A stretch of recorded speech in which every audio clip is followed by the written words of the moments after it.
الله من الشيطان الرجيم. بسم الله الرحمن الرحيم. وقضينا إلى بني إسرائيل في الكتاب لتفسدن في الأرض مرتين ولتعلن علوا كبيرا. فإذا جاء وعد أولاهما بعثنا عليكم عبادا لنا أولي بأس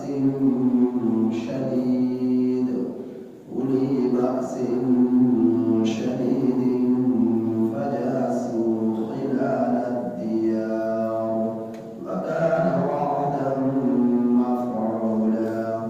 ثم رددنا لكم الكرة عليهم وأمددناكم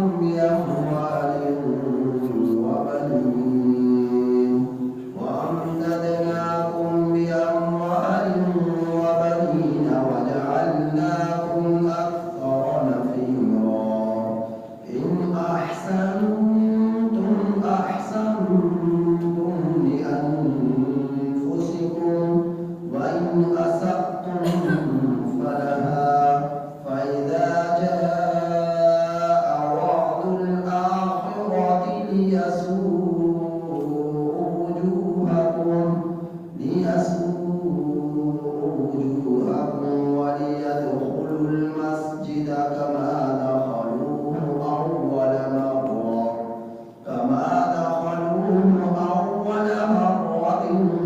وليتبروا ما علوا تتبيرا. عسى ربكم أن يرحمكم وإن عدتم عدنا وجعلنا جهنم للكافرين حصيرا. یہ سورہ بنی اسرائیل کی آیت نمبر 4 تا 8 آپ حضرات کے سامنے تلاوت ہوئی. ان آیات کریمہ کا ترجمہ کچھ تفسیر پہلے بھی ہو چکی تھی. دوبارہ سماعت فرمائیے گا.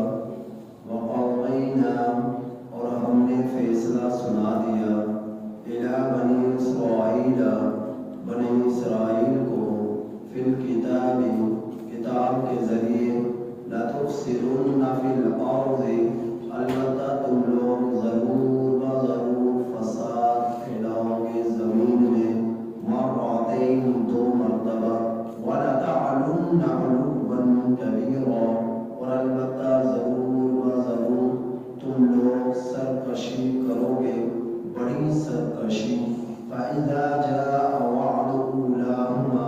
پھر جس وقت آیا وعدہ ان کی پہلی سرکشی کا، بعثنا علیکم عبادا لنا، ہم نے مسلط کیے تم پر اپنے بندے، اولی بأس شدید، جو سخت لڑائی والے تھے، فجاسوا خلال الدیار، سو وہ گھس کے گھروں کے درمیان، وکان وعدا مفعولا، اور تھا وعدہ پیش شدہ. ثم رددنا لکم الکرۃ علیہم، پھر ہم نے لوٹائی تمہارے لیے باری ان کے خلاف، وامددناکم، اور ہم نے مدد کی تمہاری، باموال، مال کے ذریعے، وبنین، اور بیٹوں کے ذریعے، وجعلناکم، اور ہم نے بنایا تمہیں، اکثر نفیرا، زیادہ تعداد میں، بہت زیادہ تعداد میں. ان احسنتم، پھر ہم نے کہا کہ اگر تم نیکی کرو گے، احسنتم، تم نیکی کرو گے، لانفسکم، اپنی جانوں کے لیے، وان اسأتم، اور اگر تم برائی کرو گے، فلہا، تو برائی کا وبال تمہاری اپنی جانوں کے لیے ہوگا. فإذا جاء وعد الآخرة، پھر جس وقت آیا ان کی دوسری سرکشی کا وعدہ، لیسوء وجوہکم، تاکہ وہ بگاڑ دے تمہارے چہروں کو، وَلِيَدْخُلُوا الْمَسْجِدَ اور تاکہ وہ داخل ہو جائیں مسجد میں، كَمَا دَخَلُوهُ أَوَّلَ مَرَّةٍ جیسا کہ وہ داخل ہوئے پہلی مرتبہ، وَلِيُتَبِّرُوا مَا عَلَوْا تَتْبِيرًا اور تاکہ وہ ہلاک کر دے اسے جو غالب آئے ہلاک کر دینا، عَسَىٰ رَبُّكُمْ قریب ہے کہ تمہارا رب، أَن يَرْحَمَكُمْ یہ کہ تم پر رحم فرمائے، وَإِنْ عُدْتُمْ عُدْنَا اور اگر تم شرارتیں کرو گے تو ہم سزا دیں گے، وَجَعَلْنَا جَهَنَّمَ اور ہم نے بنایا جہنم کو لِلْكَافِرِينَ حَصِيرًا کافروں کے لیے قید خانہ۔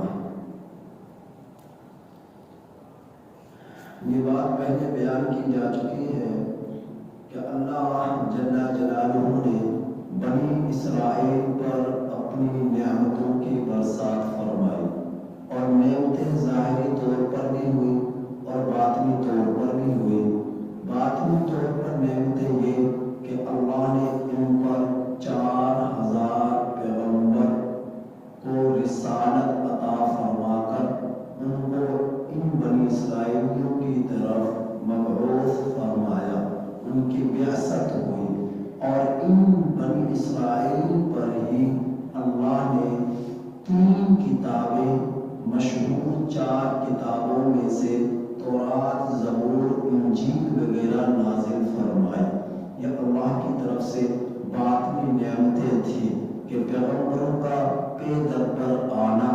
اور ان کے لیے ان پیغمبروں پر 4 مشہور کتابوں میں 3 کتابیں بنی اسرائیل کی رشد و ہدایت کے لیے تورات، زبور، انجیل وغیرہ کا نازل فرمانا، یہ اللہ کی طرف سے بنی اسرائیل کے لیے بہت بڑی نعمت تھی۔ تو بتلایا جا چکا اس بات کو، یہ بنی اسرائیل ساری کی ساری حضرت یعقوب علیہ السلام کی اولاد تھی۔ حضرت یعقوب علیہ السلام کے 12 بیٹے تھے، 12 بیٹوں سے آگے 12 قبیلے بنے، اور قبیلوں کے ہر قبیلے کی ایک منفرد حیثیت تھی۔ تو جس طرح کہ یعقوب علیہ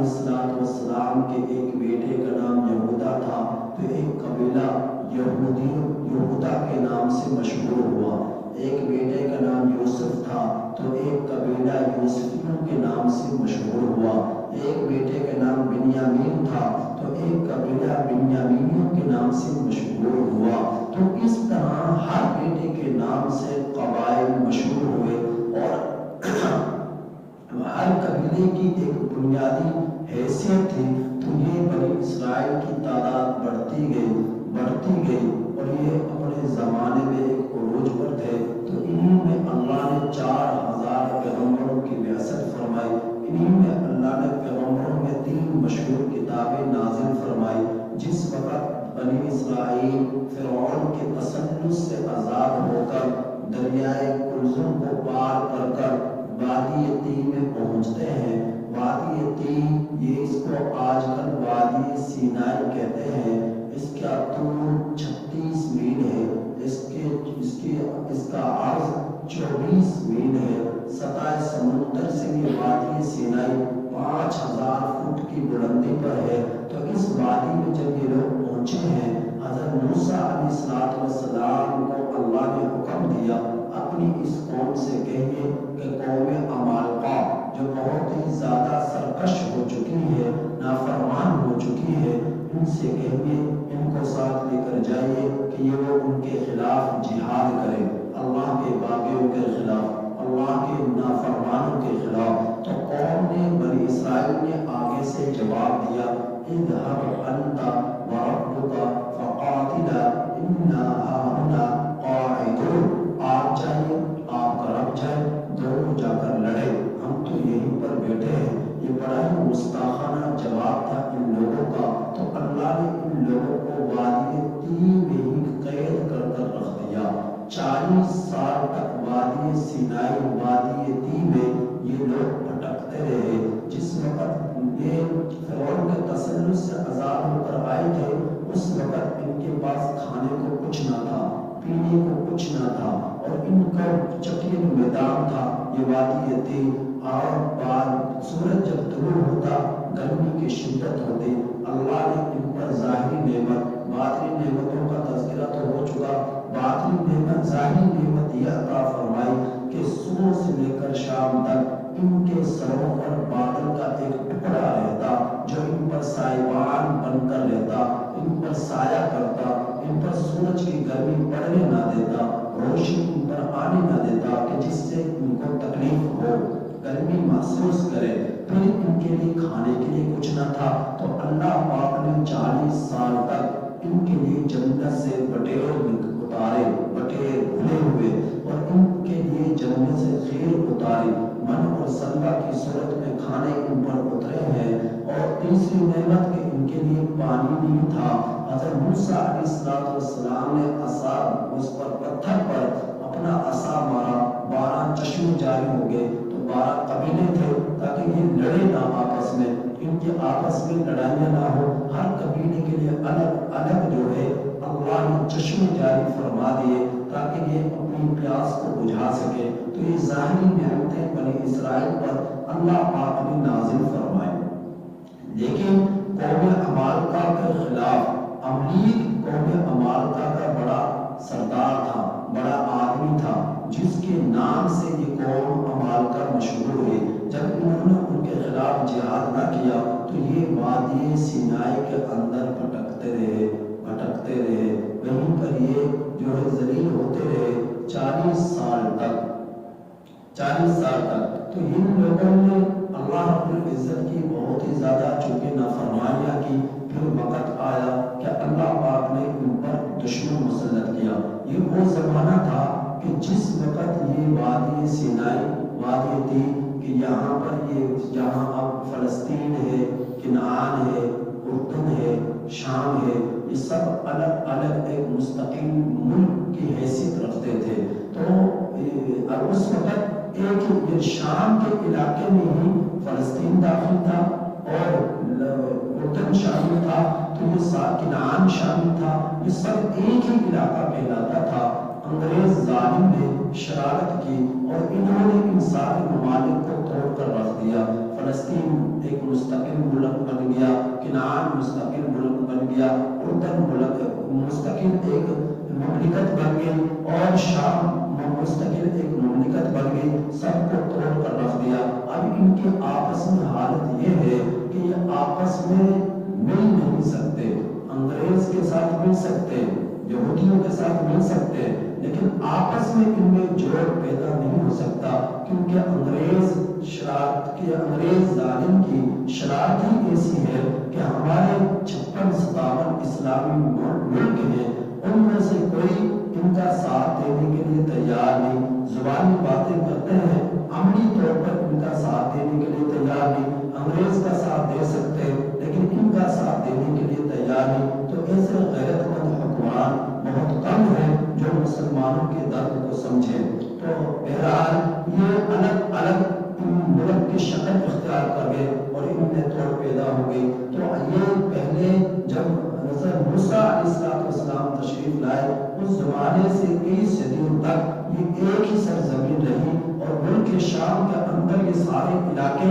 جمع رہے، فلسطین بھی، کنعان بھی، اردن بھی، یہ سب کے سب ایک ہی مملکت تھی، لیکن اب جدا جدا مملکت بن گئی۔ تو ان یہودیوں نے ہر زمانے کے اندر شرارتیں کی ہیں۔ تو یہ بنی اسرائیل حضرت موسیٰ علیہ السلام کے جو پیروکار تھے یہ سب کے سب یہودی کہلائے، اور ان یہودیوں میں ہی آخری پیغمبر حضرت عیسیٰ علیہ السلام تشریف لائے۔ حضرت عیسیٰ علیہ السلام جب تشریف لائے اس وقت حالات ایسے بن چکے تھے کہ لوگوں نے دین کو بگاڑ کر رکھ دیا، دین کی شکل بدل دی، کہ لوگوں نے اپنے پیروں کو، اپنے اس زمانے کے راہبوں کو، یعنی اس وقت کے علماء کو راہب کہا جاتا ہے، تو راہبوں کو، پادریوں کو انہوں نے اپنا خدا بنا لیا۔ اللہ قرآن میں اس کا ذکر فرماتے ہیں کہ اتخذوا احبارهم ورهبانهم اربابا من دون اللہ، کہ ان لوگوں نے اللہ کے سوا مولویوں کو، پیروں کو اپنا رب بنا لیا۔ تو انہوں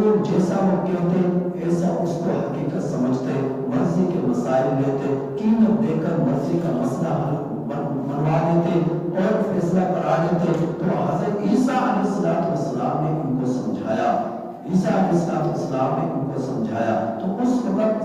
دین کو ایسے ہی بگاڑ کر رکھ دیا کہ جس طرح کے آج کے زمانے میں بہت سارے بدعتیوں نے بدعات کے ذریعے دین کی شکل بگاڑ کر رکھ دی، یعنی دین کو بگاڑنے کی کوشش میں لگے ہوئے. لیکن الحمدللہ اس زمانے کے اندر بھی بہت سارے اہل علم لوگ موجود ہیں جو گاہے بگاہے رہنمائی کرتے رہتے ہیں، گمراہی سے، بدعات سے، خرافات سے، حقیقت سے پردہ اٹھاتے رہتے ہیں، جس کی وجہ سے بہت سارے مسلمان راہ راست پر ہیں اور بہت سے ایسے ہیں جو بدعات کا شکار ہو چکے ہیں. تو حضرت عیسیٰ علیہ السلام نے ان کو سمجھایا، ان کو منع کیا کہ اس طرح کے غلط کام تم نہ کرو، دین کی شکل تم نہ بگاڑو. لیکن وہ ناباز آئے. تو اس وقت جو گورنر تھا اس نے کہا کہ اس کی وجہ سے امن ختم ہو چکا، کیونکہ حضرت عیسیٰ علیہ السلام نے جب سمجھایا تو لوگ آپ کے خلاف ہو گئے اور لوگوں نے جلسے کیے، لوگوں نے جلوس نکالے، لوگوں نے جو ہے نعرے لگائے کہ حضرت عیسیٰ علیہ السلام کے خلاف لوگوں کو اکسایا، لوگوں کو بھڑکایا. حضرت عیسیٰ علیہ السلام جو کہ حق گو تھے، حق بولنے والے تھے، اللہ کے پیغمبر تھے، تو لوگ انہیں کے خلاف ہو گئے. جب انہوں نے ان لوگوں کو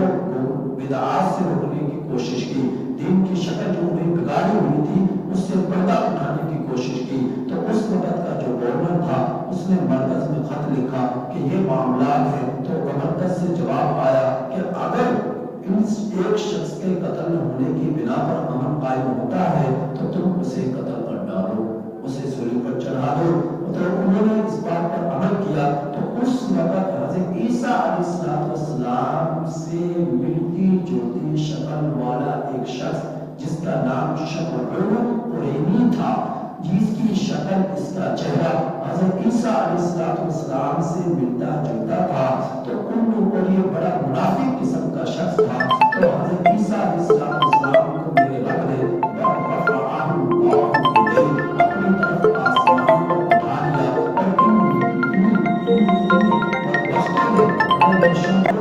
حضرت عیسیٰ علیہ السلام کو جو صلیب پر چڑھانے کے لیے اور آپ کو گرفتار کرنے کے لیے آئے تاکہ آپ کو صلیب پر لٹکا دیا جائے، تو حضرت شمعون قرینی منافق شخص کو حضرت عیسیٰ علیہ السلام سمجھ کر گرفتار کر لے گئے اور انہوں نے ان کو صلیب پر لٹکا دیا اور یہ سمجھا کہ حضرت عیسیٰ علیہ السلام کو ہم نے صلیب پر لٹکا دیا، صلیب پر لٹکا دیا. تو توراۃ کے اندر اللہ جل جلالہ نے بنی اسرائیل کے ان یہودیوں کو، ان بنی اسرائیلیوں کو اللہ تعالیٰ نے پہلے سے باخبر کر دیا تھا کہ تم جو اللہ کے دین کو بگاڑو گے، نبیوں کے خلاف چلو گے، اللہ کے خلاف بغاوت اختیار کرو گے، تو تم پر 2 مرتبہ دشمن مسلط کیا جائے گا. تم 2 مرتبہ ایسا کرو گے، دونوں مرتبہ تم پر دشمن مسلط کیا جائے گا. پہلی مرتبہ جب تم نے قوم عمالقہ سے جہاد کرنے سے انکار کر دیا تو اس کے بعد اللہ رب العزت نے بخت نصر جو ایران کا بادشاہ تھا ان کو ان پر مسلط کیا، اور وہ بڑی فوج رکھنے والا تھا، بڑی تعداد رکھنے والا تھا. بخت نصر یہ جو ہے اس کے بعد میں آتا ہے، یہ مجوسی تھا، آتش پرست تھا. تو اس بادشاہ نے بخت نصر نے ان پر حملہ کیا، ان کے گھروں میں گھس گئے، نہ ان کی عورتوں کو چھوڑا، نہ ان کے بچوں کو چھوڑا، نہ ان کی بچیوں کو چھوڑا، نہ ان کی فصلوں کو چھوڑا، نہ ان کے جانوروں کو چھوڑا. ان کے تہس نہس کر کے ان کے گھر کر دیا اور سب کو ہلاک کر ڈالا ان لوگوں نے. دوسری مرتبہ پھر ایسا ہوا کہ جب بخت نصر نے حملہ کیا اس کے بعد پھر ان کی نئی پود آئی، آگے ان کی نئی اولاد آئی. تو وہ جب آئی تو انہوں نے خود توبہ طائب ہوئے اور انہوں نے دین کے مطابق زندگی گزارنا شروع کی. ایک وقت آیا کہ انہوں نے بھی شرارتیں کی. یہ وہ زمانہ تھا کہ جس وقت انہوں نے حضرت زکریا علیہ السلام کو شہید کیا، جس وقت انہوں نے حضرت شعیہ علیہ السلام کو شہید کیا، جس وقت انہوں نے حضرت یحییٰ علیہ السلام کو شہید کیا. یہ وہ زمانہ تھا. تو اس وقت اللہ رب العزت نے پھر ان پر ایک ظالم بادشاہ مسلط کیا جس کا ایک روایت میں آتا ہے تیطاؤس، اس بادشاہ کا نام آتا ہے، یہ جو ہے تا ہے توتے والی، تو اس کے ساتھ تیطاس یا تیطاؤس اس بادشاہ کا نام آتا ہے۔ تو یہ اس کے بارے میں آتا ہے رومن بادشاہ تھا، تو رومن بادشاہ تھا، اور اس کے بارے میں ایک اور یہ بتا ہے کہ یہ عیسائی تھا۔ تو اس طرح اس کے بارے میں آتا ہے، تو اس نے حملہ کیا، تو اس وقت یہ لوگ جو ہے بنی اسرائیل سب کے سب بیت المقدس میں گھس کے داخل ہو گئے تاکہ ہم بچ جائیں، لیکن ایسی اس نے جاندار ان پر حملہ آور ہوا ہے کہ انہوں نے اس دوسری مرتبہ میں ان کے گھوڑے، ان کے جانور، ان کے گھر، ان کی فصلیں، ان کے بچے، ان کے بوڑھے کسی کو نہ چھوڑا، اور جو بچے وہ بیت المقدس کے اندر گھس گئے، داخل ہو گئے تاکہ ہم بچ جائیں، لیکن انہوں نے بیت المقدس میں گھس کر بھی ان کو نہ چھوڑا۔ اور اس وقت آتا ہے کہ اس وقت خون کی ایسی ندیاں بہی کہ گھوڑے کو اگر گلیوں میں چلایا جائے تو گھوڑوں کے گھٹنوں تک خون بہ رہا تھا، یعنی خون ایسا بہ رہا تھا مرنے والوں کا جس طرح کے ایک نہر جاری ہو گئی ہو، اور اس نہر کا اگر گھوڑے کو داخل کیا جائے تو گھٹنوں تک اس کے پانی آ رہا ہو، تو ایسا خون بہ رہا تھا کہ گھوڑوں کے گھٹنوں تک وہ خون آ رہا تھا۔ اس قدر خون کی ندیاں بہی، اس طرح خون کی نہر جاری ہوئی جو ان کو قتل کیا گیا۔ تو وجہ کیا بنی کہ انہوں نے اللہ کی نافرمانی کی، اللہ کے رب، تو اللہ تعالیٰ نے اپنے نافرمان لوگوں کو ہی اپنے نافرمانوں پر مسلط کر دیا، نافرمان لوگوں پر ہی۔ اس کو حضرت امیر شریعت عطا اللہ شاہ بخاری رحمۃ اللہ علیہ نے کچھ اس انداز سے سمجھایا ہے کہ اسے یوں سمجھیں جس طرح کہ ایک باپ کا بیٹا وہ نافرمان ہو جائے، اسے بہت مرتبہ سمجھانے کے باوجود وہ نہ سمجھے، تو پھر وہ اپنے ملازمین کو، اپنے نوکروں کو، اپنے جو ماتحت جو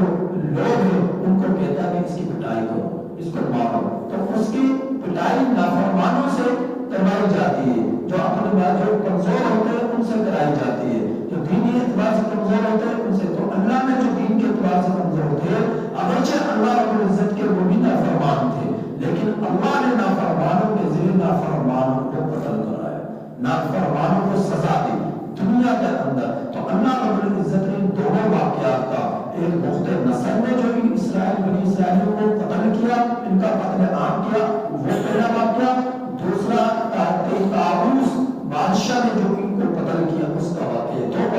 مرتبہ ان بنی اسرائیلیوں نے شرارت کی، اللہ کی نافرمانی کی، تو دونوں ہی مرتبہ اللہ رب العزت نے ان پر ظالم بادشاہوں کو مسلط کر دیا اور ان لوگوں کو عبرت کا نشان بنا دیا۔ تو ان آیات کریمہ میں اللہ جل جلالہ نے ان دونوں واقعات کی طرف اشارہ فرمایا، تذکرہ فرمایا، اور تورات میں بھی اس کا ذکر تھا کہ تم ایسا کرو گے اور ایسا کرنے کی بنا پر تم پر اللہ سزا دنیا میں ایسا دے گا۔ پہلی مرتبہ جب حضرت موسیٰ علیہ السلام کا زمانہ تھا، اس کے بعد جب انہوں نے جہاد کرنے سے انکار کیا، وہ زمانہ گزرتا گیا، پھر اللہ نے انہی میں سے بندر اور خنزیر وجعلنا لهم القردة والخنازیر، بندر اور خنزیر ان یہودیوں کو بنایا۔ پھر اس کے بعد یہ بخت نصر ان پر مسلط ہوا، اس کے بعد پھر کئی صدیاں گزری، کئی صدیوں کے بعد پھر تیطاؤس بادشاہ جب ان کے آگے پہنچ آئی اور ان کے آگے نسلیں آئی تو ان پر لوگوں نے بھی جب شرارت کی تو اس وقت پھر یہ تیطاؤس یہ مسلط ان پر ہوا۔ تو دو مرتبہ انہوں نے اعلیٰ درجے کی شرارت کی، تو دونوں مرتبہ اللہ نے ان کو عبرتناک دنیا کے اندر سزا دی، اپنے نافرمانوں کو ان نافرمانوں پر مسلط کر دیا۔ تو ان آیات کریمہ کی اب ترجمہ دیکھیے گا اللہ کیا فرماتے ہیں، تو تفسیر کو سامنے رکھ کر آپ ترجمہ کو سنیں گے تو آپ کو بات سمجھ میں آئے گی۔ اللہ تعالیٰ فرما رہے کہ ہم نے فیصلہ سنا دیا بنی اسرائیل کو فی الکتابی، کتاب کے ذریعے، کتاب سے مراد یہاں پر تورات ہے، بنی اسرائیل کو کتاب کے ذریعے ہم نے فیصلہ سنا دیا لَتُفْسِدُنَّ فِي الْأَرْضِ، کہ البتہ ضرور با ضرور تم فساد پھیلاؤ گے زمین میں، مرتین، دو مرتبہ، دونوں کی تفسیر آپ کے سامنے آ گئی، وَلَتَعْلُنَّ عُلُوًّا كَبِيرًا، اور البتہ ضرور با ضرور تم شرارتیں کرو گے، بڑی شرارت۔ پیغمبروں کو شہید کرنا یہ تھوڑی شرارت ہے، بہت بڑی شرارت، اللہ کے نبیوں کو قتل کر دینا۔ تو جس طرح یہ سب سے بڑا گناہ کفر، شرک کے بعد نبیوں کو اللہ کے پیام کو شہید کر دینا ہے، تو اس کو بلکہ یوں ہی سمجھیے کہ اس امت کے علماء نبی کے وارث ہیں، اہل علم جو صحیح معنی میں دین کی خدمت کر رہے ہیں، جن کو اللہ نے علم دین سے نوازا ہے، علم نبوت سے نوازا ہے، تو ان کے خلاف چلنا، ان کے خلاف زبان دراز کرنا، ان کو قتل کرنا، ان کو شہید کرنا، یہ کتنا بڑا گناہ ہے۔ جتنا اللہ کے نبیوں کو شہید کرنا، قتل کرنا بہت بڑا گناہ ہے، تو عام لوگوں کو قتل کرنے کے اعتبار سے اہل علم لوگوں کو شہید کر دینا یہ بھی بہت بڑا گناہ ہے، یہ بھی بہت بڑا گناہ ہے۔ تو اللہ رب العزت فرمائے کہ فَإِذَا جَاءَ وَعْدُ أُولَاهُمَا، پھر جس وقت آیا ان کی شرارتوں کا پہلا وعدہ، وَأَخْنَا، تو ہم نے مسلط کیا، عَلَيْكُمْ تم پر، عباد لنا، اپنے بندوں کو۔ اب چاہے کوئی یہودی ہے، چاہے کوئی عیسائی ہے، چاہے کوئی مجوسی ہے، چاہے کوئی مسلم ہے، کوئی بھی ہے، سب کے سب ہیں تو اللہ ہی کے بندے، لیکن ان بندوں میں اللہ کے ہاں سب سے محبوب ترین وہ ہے جو اہل ایمان ہے، جو اللہ کی مان کر زندگی گزارنے والے، جو اللہ پر ایمان لانے والے، نبیوں پر ایمان لانے والے ہیں، وہ اللہ کے ہاں سب سے زیادہ پسندیدہ ہے۔ تو اللہ رب العزت نے اپنے بندوں کو یعنی نافرمان لوگوں کو مسلط کیا، اور نافرمان کیسے تھے؟ اولی بأس شدید، سخت قسم کے لڑاکو تھے، جنگجو تھے، لڑائی کرنے والے تھے، تو بخت نظر یہ مسلط ہوا، فجاسوا خلال الدیار، اور گھس گئے وہ ان کے گھروں کے اندر، وکان وعدا مفعولا، وعدہ طے شدہ تھا، ثم ردنا لهم الکرة علیہم، پھر ہم نے باری تمہارے لیے لوٹائی ان کے خلاف، پھر ہم نے تمہارے لیے باری ان کے خلاف لوٹائی، یعنی اللہ نے پھر مسلمانوں کو، بنی اسرائیلیوں کو عروج دیا اور ایک شان دی، لیکن انہوں کو ان ایسی اللہ نے کی ان پر نصرت ہوئی کہ وہ امددناکم، اللہ جو مال و دولت کی فراوانی کی، مال و بنی، بیٹوں سے اولادوں سے فراوانی کی، ان کی نسل بڑھی، نسل بڑھتی چلی گئی، بڑھتی چلی گئی، لیکن پھر ان کی نسلیں جب عروج پر پہنچی اور ایک بڑی تعداد میں بڑھ گئے، پھر جب ان کی طرف اللہ نے پیغمبر بھیجے، زکریا علیہ السلام، شعیع علیہ السلام، یحییٰ علیہ السلام، تو انہوں نے ان کو شہید کیا، انہوں نے ان کو قتل کیا، حالانکہ اللہ نے وجعلناہم اکثر رفیقا، اللہ فرمایا ہم نے تمہیں بڑی تعداد عطا فرمائی، لیکن تم نے پھر نبیوں کو قتل کیا، تو اور اس وقت تم سے کہا گیا ان احسنتم احسنتم، کہ اگر تم نیکی کرو گے تو نیکی کرنا تمہارے لانفسکم، اپنی جانوں کے لیے ہوگا، وَإِنْ أَسَأْتُمْ فَلَهَا، جب فراوانی ہوگی مال کی، دولت کی اور اولادوں کی، تو فرمایا کہ نیکی کرو گے تو نیکی تمہارے لیے ہوگی، اور اگر تم اب دوبارہ سرکشی کرو گے تو اس کی سزا بھی تمہیں ملے گی، اس کی سزا بھی تمہیں ملے گی، تو انہوں نے دوبارہ سرکشی کی اور ان نبیوں کو شہید کیا۔ فَإِذَا جَاءَ وَعْدُ الْآخِرَةِ، پھر آیا دوسرا وعدہ ان کی شرارت کا، کہ جب انہوں نے شرارت کی نبیوں کو شہید کر کر، لِيَسُوءُوا وُجُوهَكُمْ، تاکہ وہ بگاڑ دیں تمہارے چہروں کو، وَلْيَدْخُلُوا الْمَسْجِدَ، تو اس وقت بادشاہ تیتاس یا تیتاس ان پر مسلط ہوا، اور یہ اپنی جانوں کو بچانے کے لیے مسجد اقصیٰ کے اندر داخل ہو گئے، کما دخلوہ اول مرہ، جس طرح کہ پہلی مرتبہ داخل ہوئے، وَلْيُتَبِّرُوا مَا عَلَوْا تَتْبِيرًا، اور تاکہ ہلاک کر دیں ان لوگوں کو جیسا کہ جو غالب آگے تھے ہلاک کر دینا، تو جو ان کو ان بنی اسرائیلیوں کو، تو چونکہ حضرت عیسیٰ علیہ السلام تک جتنے بھی لوگ تھے سب کے سب یہود و نصارہ بنی اسرائیلی تھے، بنی اسرائیلی تھے، تو اللہ رب العزت فرما رہے کہ اب جب ان کو شان ہوئی، انہوں نے دوبارہ اللہ کے نبی کو قتل کیا، تو پھر ان پر ایک ظالم بادشاہ مسلط ہوا، اور انہوں نے اس ظالم بادشاہ نے ان کو ہلاک کر ڈالا، قتل عام کر ڈالا۔ فرمایا اللہ نے عسیٰ ربکم، قریب ہے کہ تمہارا رب ان یرحمکم، اگر تم توبہ طائب ہو جاؤ، تم سدھر جاؤ اور اللہ کے احکامات کو قبول کر لو، نبی کی شریعت کو قبول کر لو، تو اللہ تعالیٰ تم پر رحم فرمائے گا۔ لیکن اگر تم نے اگر تم نے پھر شرارتیں کی، پھر تم نے شرارت کی اور زیادتی کی، تو ہم بھی پھر تمہیں سزا دیں گے، اگر تم پھر شرارت کرو گے تو ہم بھی تمہیں سزا دیں گے۔ تو اب آپ دیکھ رہے فلسطینیوں پر کس طرح ظلم کیا جا رہا ہے، دنیا کے بہت سارے فرق، کشمیر کے اندر، فلسطین کے اندر، برما کے اندر، شام کے اندر جو ظلم ہوا، تو اللہ رب العزت ایک زمانے تک مہلت ضرور دیتے، لیکن اللہ ایسا نہیں ہے کہ اللہ تعالیٰ سے یہ ظلم چھپ چکا ہے، اللہ کو نظر نہیں آ رہا، اللہ کے علم میں نہیں ہے۔ اللہ ایک زمانے تک احمد دیتا ہے، چھوٹ دیتا ہے، ڈھیل دیتا ہے، اور جب پکڑنے پر آتا ہے تو کسی کو نہیں چھوڑتا۔ پھر اللہ کی ذات جب پکڑنے پر آتی ہے تو کسی کو نہیں چھوڑتا۔ تو چاہے دنیا کے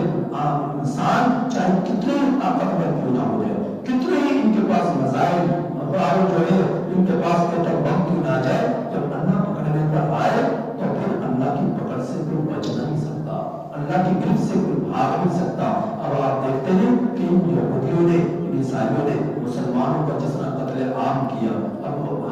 دنیا کے اسلامی 56 ممالک تو خاموش تماشائی بنے بیٹھے ہوئے، کوئی عملی طور پر ان کا ساتھ نہیں دے رہے، تو اللہ رب العزت تو دیکھ رہے نا سارا کچھ، تو اللہ رب العزت نے اب ایک تھوڑی سی جھلک دکھائی کہ امریکہ کے اندر آگ لگی اور آگ بھڑکتی چلی گئی، بھڑکتی چلی گئی، کئی دن گزر گئے اور وہ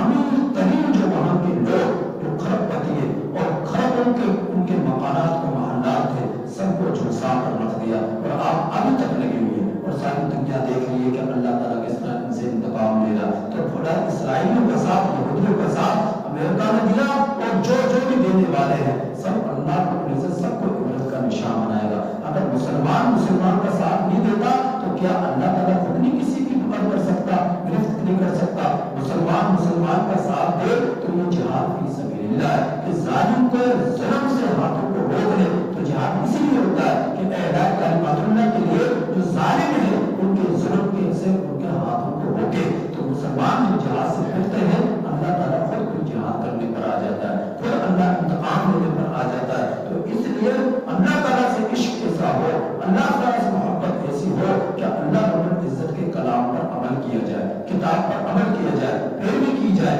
اس کی آیاتوں کی پیروی کی جائے، نبی کی شریعت کو قبول کیا جائے، اسی کو حق اور سچ سمجھا جائے، اس کے مطابق زندگی گزاری جائے۔ یہ مختصر سی زندگی ہے جس میں اللہ رب العزت نے احکامات کا ہم نے ظاہر کو پابند بنایا ہے، لیکن اس زندگی کے بعد جو زندگی ملنے والی ہے اس میں ہم میں سے کسی پر بھی احکامات لاگو نہیں ہوں گے۔ وہاں پر تو پھر نعمتیں ہوگی، یا پھر سزا ہوگی، یا پھر نعمتیں ہوگی، یا تو جنت ہوگی یا پھر جہنم ہوگی۔ جہنم میں جو چلا گیا کافر، جس میں جو کلمہ بول دیے، کبھی اسے جہنم سے نکالا نہیں جائے گا۔ دنیا کے اندر تو یہ ہے کہ بھائی موت آ جا کے خاتمہ ہو جائے گا، نیکوں کا بھی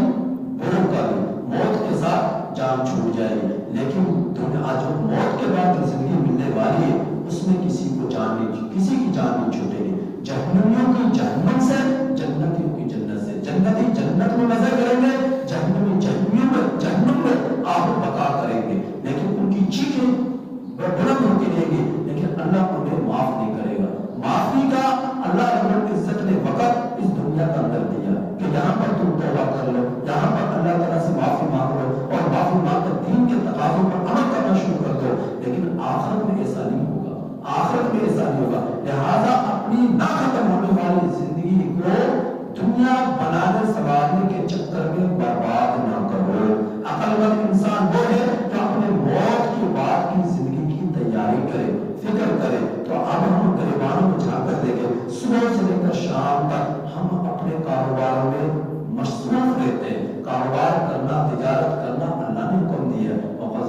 کیا فرمایا کہ فَإِذَا قُضِيَتِ الصَّلَاةُ فَانتَشِرُوا۔ پھر اللہ کہہ رہا ہے کہ اللہ کا حکم جب تم پورا کرو تو پھیر جاؤ اور اللہ کی روزی تلاش کرو۔ اللہ کا خود کہہ رہا ہے، لیکن ایسی روزی تلاش کرنا جس میں رب کا حکم ٹوٹے، جس میں نمازیں چھوٹے، جس میں حلال حرام کی تمیز چھوٹے، اللہ تعالیٰ کو یہ چیز پسند نہیں ہے۔ اللہ تعالیٰ کے غضب کو دعوت دینے والی چیز۔ تو ہم ایسا نشہ ہمیں لگ گیا دولت کا،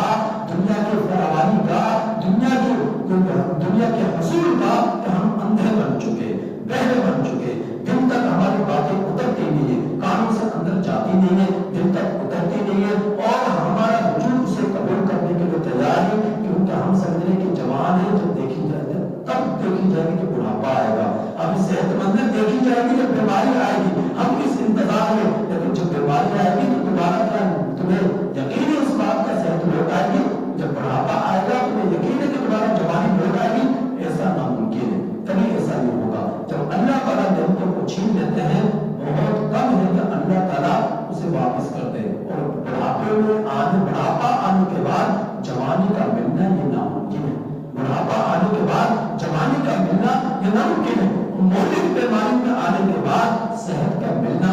ناممکن ہے. بہت کم چانس ہوتے ہیں. جس طرح کہ کینسر کی بیماری اور بہت ساری بیماری بعض کا اٹیک ہو جاتا ہے, مہلت ہی نہیں ملتی کہ اسے دوبارہ زندگی کی چند سانسیں مل جائیں. ایسا نہیں ہوتا. تو میرے بات میں اپنا عزیز دوستو, قرآن کریم سے لوگ لگاؤ, نبی سے عشق کرو, آخرت کی فکر کرو, اپنے